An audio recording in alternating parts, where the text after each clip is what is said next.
네, 오늘 우리에게 주신 하나님 말씀은 야고보서 2장 1절에서 9절까지 말씀입니다. 야고보서 2장 1절에서 9절까지 말씀. 찾으셨으면 모니터 보면서 한 절씩 교독하겠습니다. 같이 볼까요? 저부터 읽을게요. 내 형제들아, 영광의 주 곧 우리 주 예수 그리스도에 대한 믿음을 너희가 가졌으니 사람을 차별하여 대하지 말라.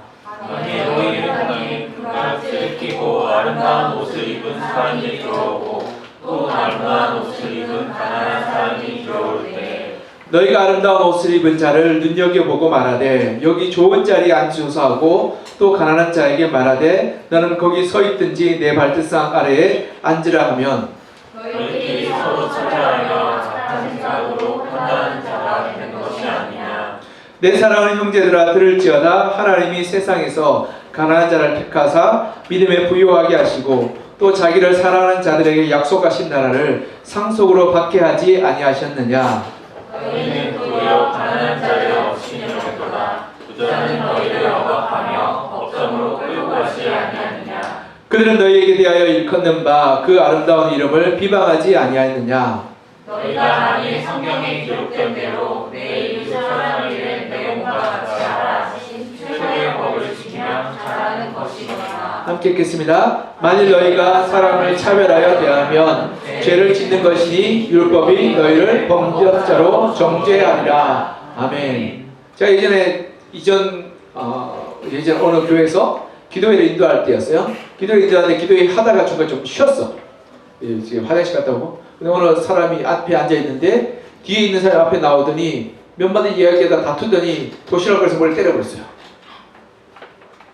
그래서 맞은 사람이 병원 갔어요. 엑스레이 찍고 막 그랬어요. 그래서 제가 나중에 그 사람을 불러서 물어봐서 왜 그렇게 했냐. 그러니까 이유가 뭐냐면 맨 앞자리가 이 자리가 뒤에서 나온 사람의 원래 앉던 자리였던 거야. 그러니까 그 사람이 나오더니 내 자리가 비키라고 했던 거지. 그러니까 이 앉아있는 사람이 아니, 교회에서 무슨 누구 자리가 어딨냐고. 아니 그냥 앉아있으면 되지 않냐. 그러니까 이렇게 다투다가 나오라 못 나온다 그러다가 이렇게 도시락한테 머리를 때려버린 거예요. 예, 제가 그거 깜짝 놀랐어요. 그러니까 그 도시락 때리는 사람은 내가 원래 앉는 자리라고 왜 그 사람이 앉아서 나를 번거롭게 불편하게 하느냐라고 이야기해요. 근데 그 사람은 아니 교회에 무슨 자리가 있냐 이렇게 참여를 되냐 누군 지정석이 있고 누구는 와서 옆에서 이렇게 쭈그리 앉아야 되냐라고 말해요. 근데 오늘 본문의 그 내용이 야고보서 내용이에요. 오늘 본문을 보면 이렇게 말하죠. 사람 두 명 들어왔어요.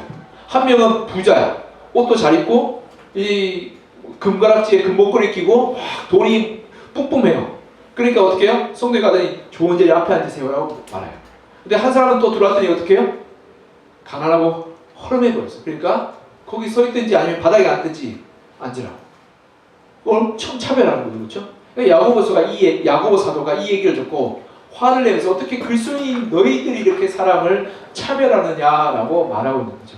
이 차별은 어디서부터 시작됐냐면 내한테 이익이 되냐 이익이 되지 않냐를 구별하는 거예요. 목회하다 보면 그런 때가 있어요. 성도님들이 찾아오더니 목사님 대어가 왔어요. 대어가.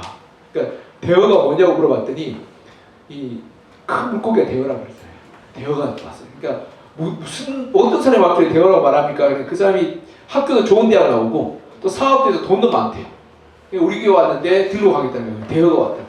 제가 속으로 아니 그러면 가난하고 어려운 사람 피렘이냐? 네. 안 그래요, 그렇죠? 그게 말이 되는 게 알죠, 그렇죠? 근데 우리는 종종 그렇게 해요.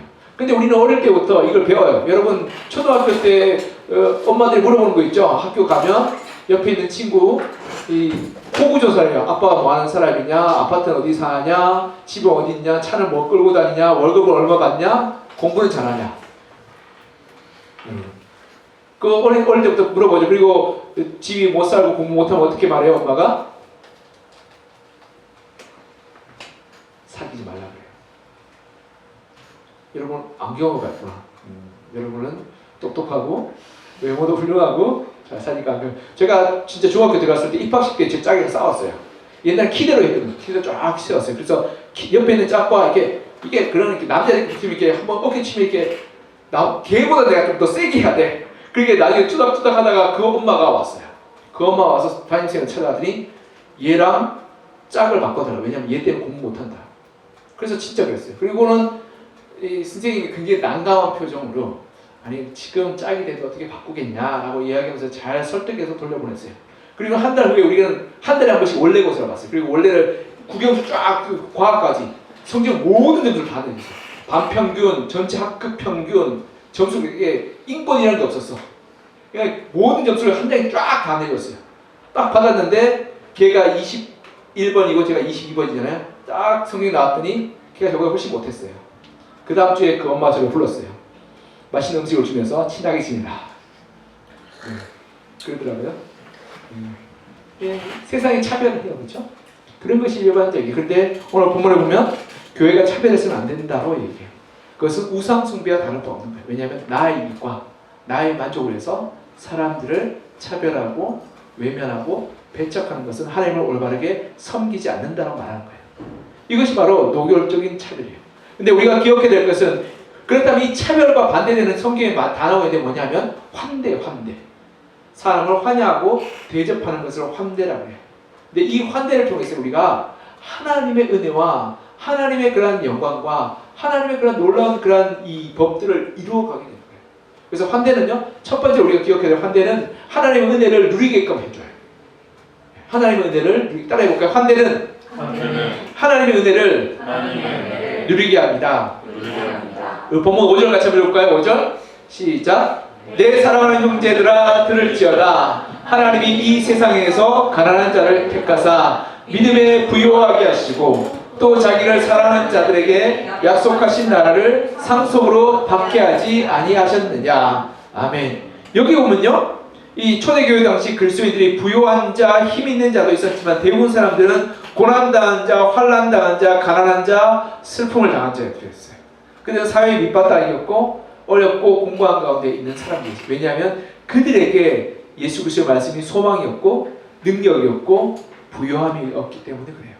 그래서요, 여러분 한번 생각해 보십시오. 가난하게 하루하루를 은혜를 구하는 자, 어리석게 참된 지혜를 구하는 자, 그리고 힘이 없게 연약한 자를 구하는 이들이 바로 약한 자들, 부족한 이들이었어요. 그리고 그러한 이들을 교회가 환대해 줬어요. 그리고 교회가 그들을 섬겼어요. 그런데 놀랍게도 하나님의 은혜가 누구한테 임해요? 가난한 자, 힘이 없는 자, 그리고 슬픔 가운데 있는 자. 그러니까 우리가 그들을 환대하게 될 때 우리는 어떤 일들이 일어나게 되냐면 가난한 자를 부유케 하시는 하나님의 놀라운 은혜를 경험하게 돼요. 그리고 힘이 없는 자를 우리가 환대하게 될 때 힘이 없는 자를 강하게 하시고 능하게 하시는 하나님의 능력을 경험하게 돼요. 어리석은 자를 우리가 환대하게 될 때 어리석은 자 가운데 하나님의 지혜를 드러내는 그러한 놀라운 지혜의 그러한 풍성함을 우리가 경험하게 되는 거예요. 우리가 그러한 이들을 환대하고 그러한 이들을 섬기게 될 때 우리 가운데 하나님의 은혜와 능력이 풍성하게 이루어지게 되는 거예요. 그것이 바로 하나님께서 우리를 환대함으로 부르는 그러한 부르심인 거예요. 우리가 그렇게 그들을 섬길 때, 그렇게 우리가 그들을 돌볼 때 우리 가운데 하나님의 은혜로 풍성하게 된 역사가 나타나게 된다는 거예요. 두 번째로 환대는 하나님의 영광을 드러내요. 우리 따라해보고 환대는 하나님의 영광을 드러냅니다. 우리 7절 같이 한번 읽어볼까요? 7절 시작. 그들은 너에게 대하여 일컫는 바 그 아름다운 이름을 비방하지 아니하느냐. 아멘. 야고보 사도가 살던 시대의 부자들이 이 가난한 사람들을 홀대하고 외면했어요. 그래서 그들을 무시했어요. AD 178년경에 켈수스라는 그리스 철학자가 있는데요, 그리스도인들을 조롱하면서 그렇게 말해요. 어떻게 얘기하냐면 그리스도인들은 무지하거나 가난하거나 감각과 교양이 부족하거나 어리석은 사람들입니다. 그들은 양털 짜는 사람이었고 신발 수선한 사람이고 헌금 다듬는 사람이고 저속한 무식쟁이들까지 모입니다. 그리스도인은 그러하게 박쥐 떼와 같고 늪지 위의 개구리 떼와 같으며 진흙에 모이는 지렁이 같습니다 라고 얘기해요. 이게 뭐냐면 그들의 부족함과 어리석음과 연약함으로 말미암아서 사람들이 홀대하였다는 거예요. 근데 여러분 한번 생각해 보십시오. 여러분, 하나님은 어디서 영광 받으세요? 우리가 부유할 때 영광 받으세요? 하나님 우리가 가난할 때 영광 받으세요? 우리가 가난할 때 하나님의 부유함이 우리의 힘이 되죠. 우리가 힘이 없을 때 하나님의 능가심이 우리의 힘이 돼요. 그리고 우리가 슬플 때 하나님의 위로하심이 우리의 소망이 되는 거예요. 그러하게 우리가 가난한 자, 어려운 자, 환난당한 자를 환대하게 될 때 우리의 고백과 우리의 찬양이 살아있게 되는 거예요. 여러분 감사를 잃어버리면 어떻게 되냐면 찬양을 드려도요, 이 찬양이 내 고백이 아닌 것처럼 느껴져요. 찬양 가운데 기쁨이 없어져요. 그렇게 되면 하나님께 드린 영광이 이 매너리즘에 빠져서 그냥 그렇게 돼요. 그런데요, 내가 가난한 가운데, 내가 공고한 가운데, 내가 어려운 가운데 하나님을 깊이 있게 만나는 순간 하나님의 구원이 멀리 있지 않고 바로 나한테 있음을 겪게 돼요. 여러분, 하나님의 은혜가 멀리 있지 않고 바로 나에게 있음을 깨닫게 돼요. 우리 청년들이 모일 때마다 기도 제목을 나눠요. 근데 기도 제목을 나누고 기도할 때마다 그 가운데 하나님의 역사하신 그 은혜와 도우심을 경험하게 돼요. 우리 청년들은 어른들보다, 물론 어른이지만 20살 넘으면 어른들보다 가난하고, 어른들보다 힘이 없고, 어른들보다 외로우며, 어른들보다 힘든 시간들을 보내고 있는 것이 청년 아니겠어요?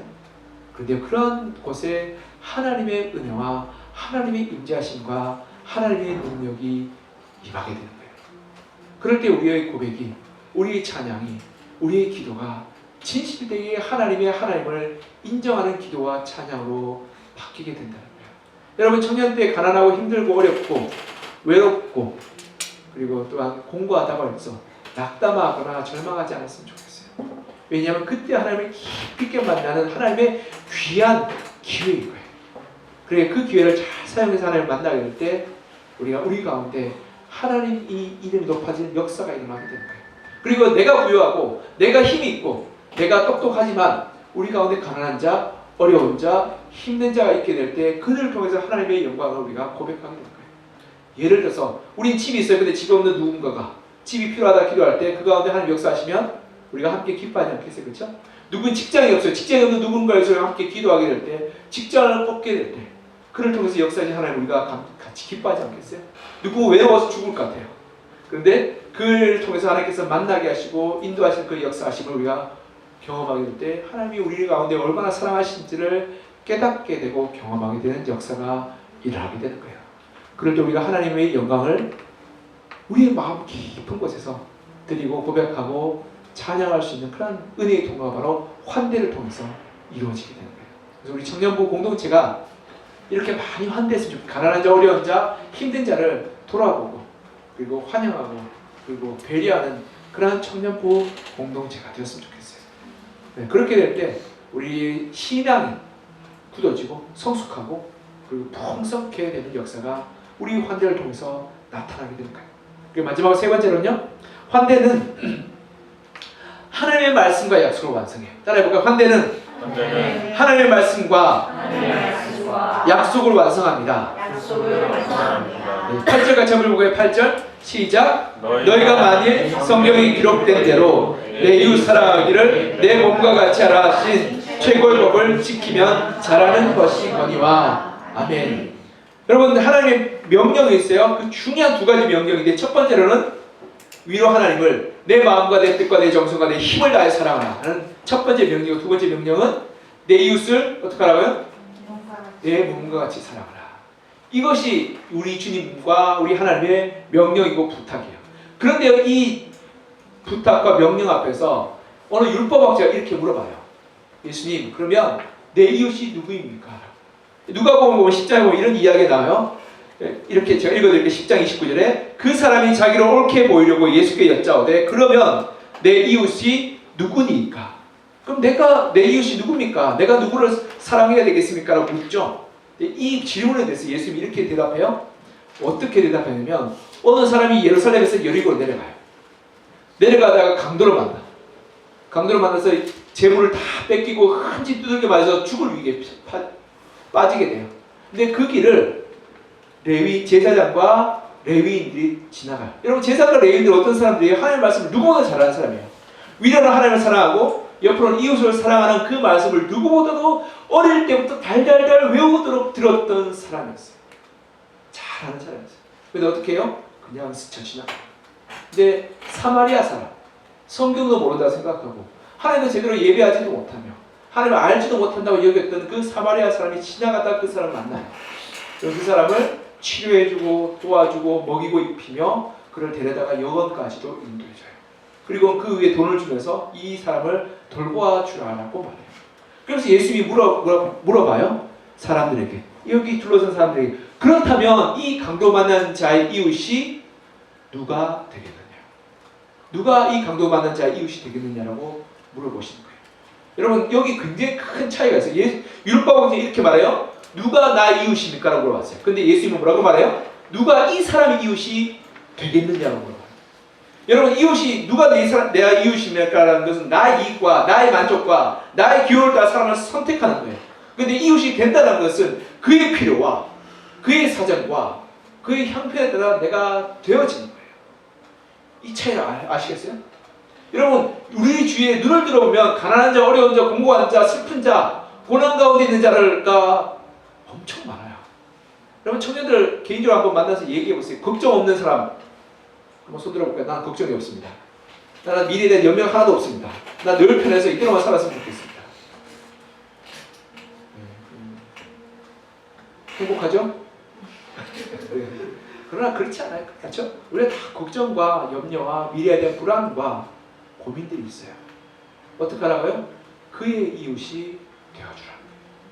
우리 청년들이 서로의 이웃이 되어주고 그들의 아픔을 헤아려주며 그들의 삶을 만나주고 그들의 이야기를 들어주고 그들의 고민 가운데 함께 슬퍼해 줄 때 우리는 이웃을 사랑하는 우리 주님의 명령을 순종할 수 있는 거예요.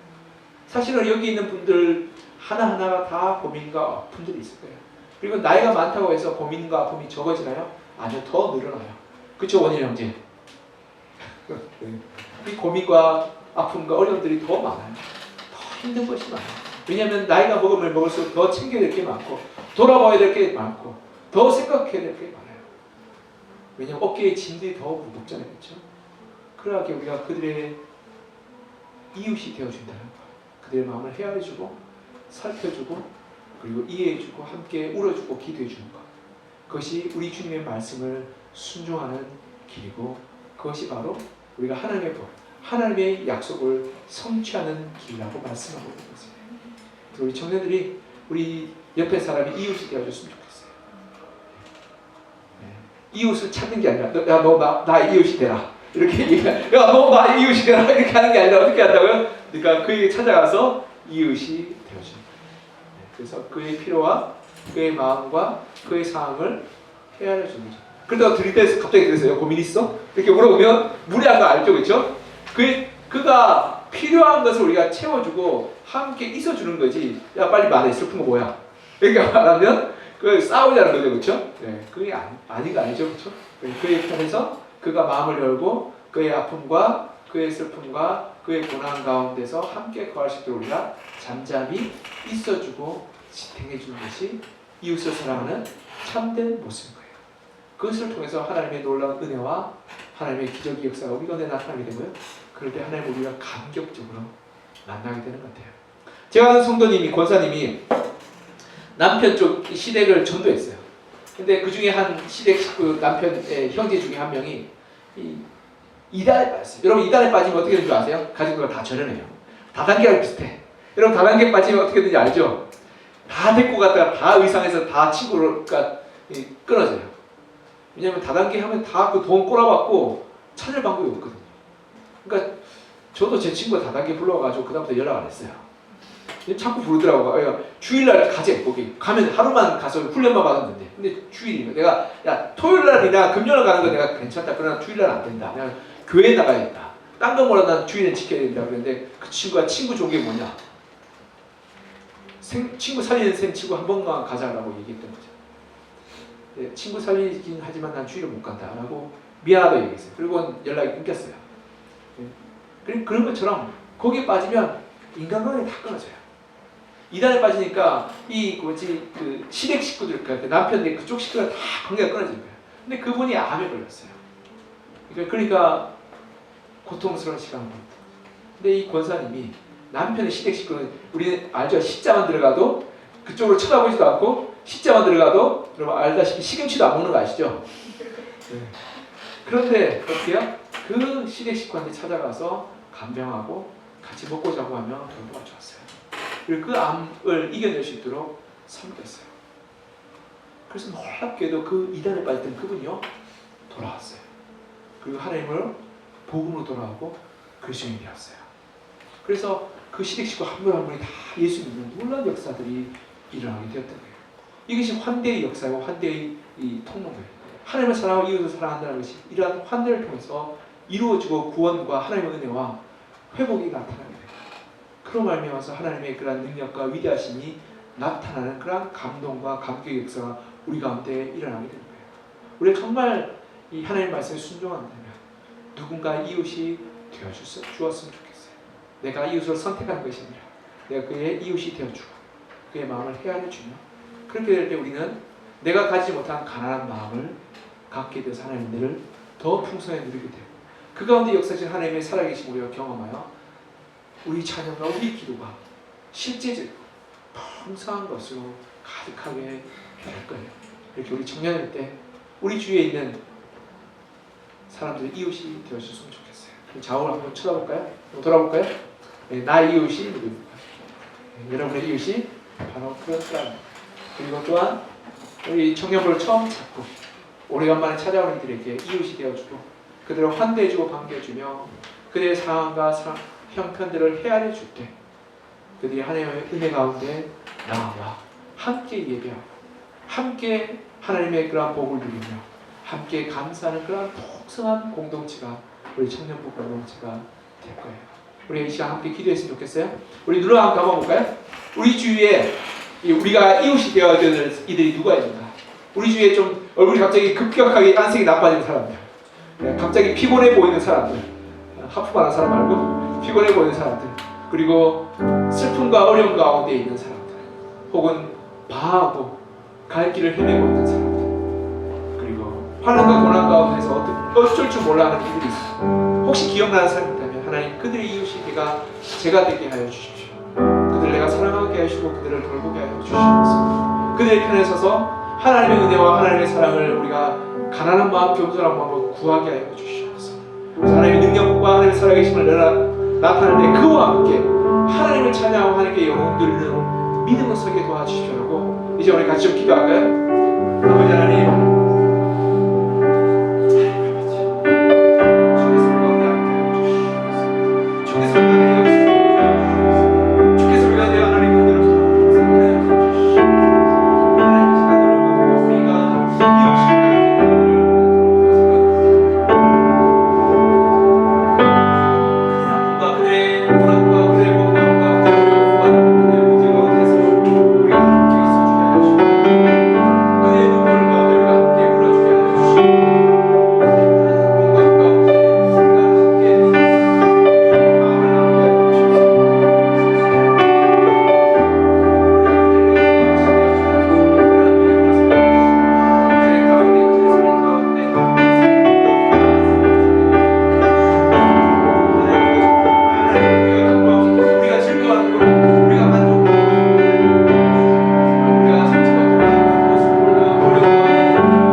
우리가 세상 가운데서 너무 기쁘거나 너무 만족스럽거나 너무 부유하지 않게 하여 주시옵소서. 우리 주위에 아프고 힘들고 눈물 나고 고통과 고난 가운데 있으며 방하고 있는 이들 가운데 우리가 함께 그들과 함께 있어 그들의 이웃이 되어주게 하여 주시옵소서. 슬픔을 당한 자들과 함께 슬퍼하게 하여 주시고 환난 가운데 있는 이들과 함께 아파하게 하여 주시며 방하고 있는 이들 가운데 함께 있어서 그들의 손을 잡아줄 수 있는 그러한 선한 이웃이 되게 하여 주셔서 하나님 그 가운데 우리가 가난하고 겸손한 마음으로 하나님의 은혜와 도우심을 구하게 하여 주시며 그래서 그들과 함께한 삶 가운데 하나님의 은혜로 풍성케 된 놀라운 역사가 우리 가운데 이루어지게 하여 주시옵소서. 우리가 하나님 그와 함께 하나님의 살아계심을 고백하고 찬양하고 감사하는 은혜를 우리에게 허락하여 주셔서 하나님을 하나님을 고백하는 놀라운 은혜와 놀라운 구원의 감격이 우리 가운데 이루어지는 그러한 복된 청년 한 분 한 분 되게 하여 주시옵소서. 이들의 삶 가운데 주께서 함께 하시고 이들의 환대와 섬김과 배려를 통해서 우리 청년부 공동체가 날마다 모이기를 기뻐하고 가난한 자, 힘든 자, 어려운 자들을 위해서 돌아보고 봉사하고 섬기는 아름다운 주님이 기뻐하시는 공동체로 세워가기를 간절히 소망하며 살아계신 예수 그리스도의 이름으로 기도드립니다. 아멘. 함께 준비하신 예물 드리면서 처음 드리도록 하겠습니다.